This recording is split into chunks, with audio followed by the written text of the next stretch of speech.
All right, so the first lesson for the week is on renewable and non-renewable resources. Basically, it's just talking about all of the resources that the earth provides and dividing them into those two categories. Renewable, meaning that they can be replaced. So you have renewable resources that are alive, living organisms like trees that can be replaced because once you cut down a tree, you can plant another one. You also have non-living resources, water, carbon, phosphorus, and those are typically recycled through biochemical cycles that we'll be talking about later on in this unit. There are also non-renewable resources, and those are ones that cannot be renewed naturally. You can see that just from the word itself. And examples of those are fossil fuels like coal and natural gas. And when a non-renewable resource is depleted, it's not going to get replaced because the process that's needed to create fossil fuel took millions of years. So it's not going to be renewable within our lifetime, or even maybe within the human species time frame and how long we exist on Earth. But there are a few things that we do to sort of conserve our resources. The first thing I want to talk about is sustainable development. So that is the process of using our natural resources without depleting them. It provides for our needs as humans, and then we don't cause environmental harm. So there's sustainable development. And human activities that affect the quality and quantity of these renewable resources that we're talking about are land, forests, fisheries, air, and fresh water. So how we approach using these and accessing these are going to affect how our renewable resources are used and replenished. Next, I want to talk about land resources. So if you think about land, one of the biggest resources that we use it for is agriculture, which we talked a little bit about in the last video. It provides soil for crops to grow, and soil, as you know, is going to be recycled as long as you are managing that soil properly. So the reason that we have organizations like the NRCS and the different departments of the Department of Agriculture is because people tend to mismanage their soil. And if you mismanage it, you can completely destroy it, and it's not going to actually recover. So it is important to make sure that you are managing your soil resources properly because you want to have crops, and you want to have fertile soil to grow those crops so that you can feed the human race. So fertile soil is a mixture of sand, clay, and rock particles. And then, of course, there's an organic layer, and in that organic layer, you'll find, and the reason it's an organic layer is because it comes from dead organisms, but there's lots of nutrients that comes through the recycling of dead organisms. And a lot of this organic material is found in the uppermost layer of the soil, so it's called topsoil. So those of you who have gotten topsoil at garden shops and stuff to plant your flowers in, that's really what it's referring to, and it's organic matter. Fertile topsoil is held in place by deep roots of the plants growing in it. And so it actually produces long-term interactions between the soil and the plants. So one of the bigger impacts that we have had is on soil erosion. So when we plow the land, we remove roots and stuff that are holding that soil in place. And And that makes it more susceptible to wind erosion. And in certain parts of the world where you have that wind erosion and dry climate, and of course farming, doing the plowing, you have overgrazing and drought, and that has turned these productive areas that you could once use for crops and all of that stuff into deserts, and so it's no longer usable. The same thing comes with deforestation. When you cut down trees, you're taking out that root system that's holding the soil together, making the land more susceptible to landslides. This is actually a particularly big issue in Haiti right now. But speaking of trees, that brings us to our forest resources. So Earth's forests are a huge resource for us. We use trees for lots of things. You use the wood if you have a wood stove to heat your house, cutting down firewood, and you can use it for cooking. So, when you're out camping, you have a fire, you're using the wood from trees to cook your food. And of course, trees, they do more than provide firewood for us. They are also major components of our atmospheric oxygen. So it's taking in that carbon dioxide through photosynthesis, which we've already learned about this year, and replacing it with oxygen. And they are also the basic components of the food web. So everything on the food web starts out with producers. Trees are producers.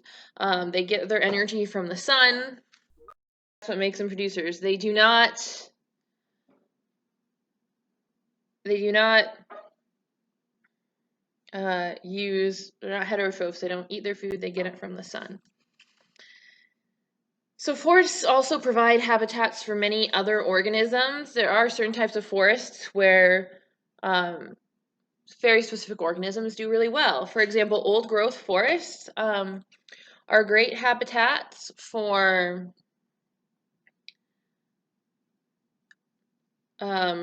goshawks, which is actually one of the environmental survey studies that the Forest Service does on a regular basis to sort of check out old growth forest health based on the presence of the indicator species of goshawks.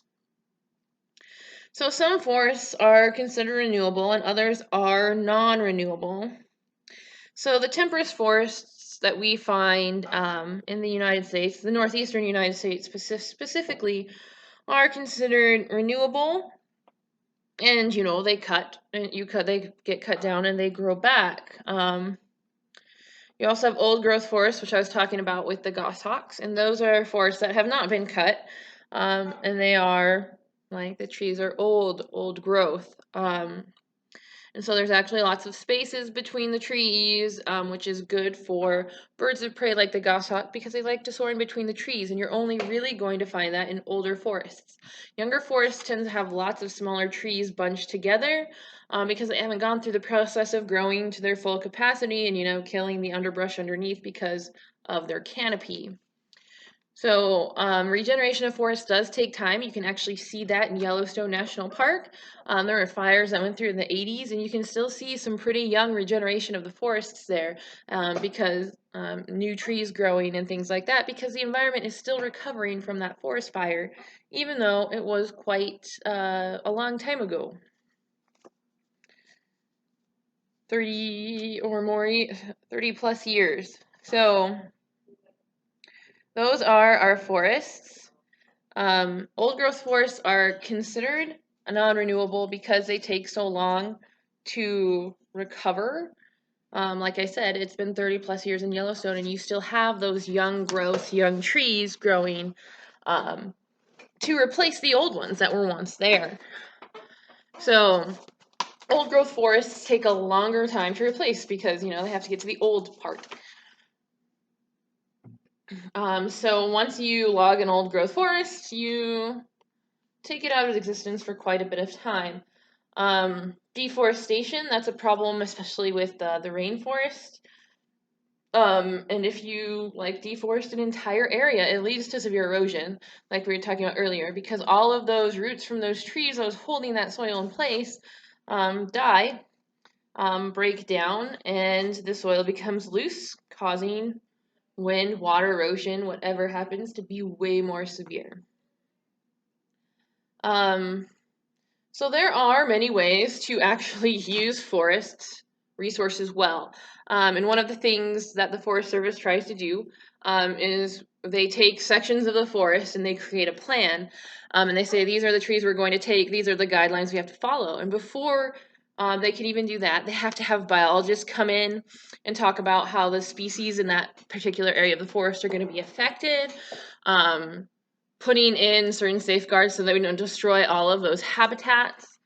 So having worked as a wildland firefighter, we had to go through and do these things.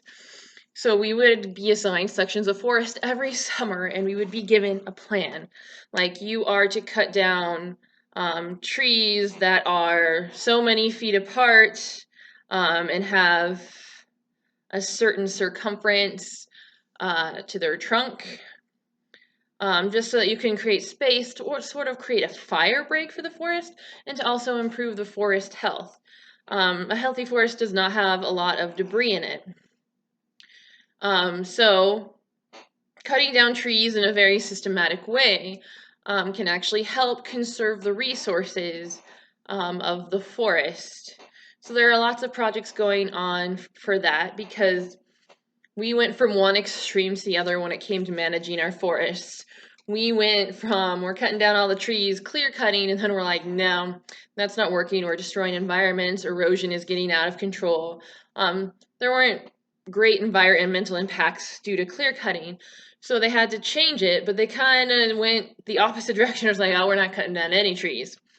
And what happened is the trees built up fuel on the ground because they die, fall over. No one was allowed to go and log or anything like that. And it caused a lot of dead dry debris on the ground, which has set us up for these major forest fires that we've been having.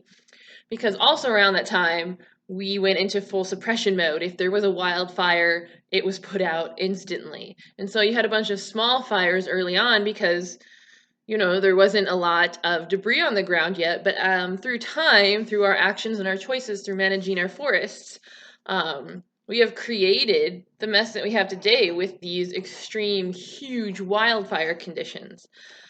So it's important that we properly manage those resources, and it's especially important in the state of Montana. Not only on the western side of the state, but even the eastern side gets affected by forest fire or by wildland fires as well. So there are other things people do. People have tree farms, and those play a role in the environment as well. So if they have trees, they grow them. You can harvest them. It's a renewable resources. The trees that they grow are meant to be farmed in this case. And then, of course, geneticists are actually trying to find ways to get plants to grow faster so that you can produce more higher quality wood and make it more of a sustainable resource that we've been using. So forests are one of those things that we really have to, it's a renewable one that we really need to work on managing better. Another resource that I want to talk about is fish. So one thing that's pretty important in Montana is our fishing industry. And so our aquatic ecosystems are something that we try and keep track of because, we want to be able to catch fish in the streams. If the streams are unhealthy, the fish die off, and then you can't have a successful fishing day. So fishery resources are actually playing a very important role in that because one of the biggest things that we as humans have done is overfished certain populations, especially in the ocean. And that has led to some negative consequences for the environment. So, sustainably harvesting fish in a way that, we can still fish and get our resources, but the fish population is still going to continue to thrive and grow. So, in 1950, it was estimated that the world catch of fish was about 19 million tons.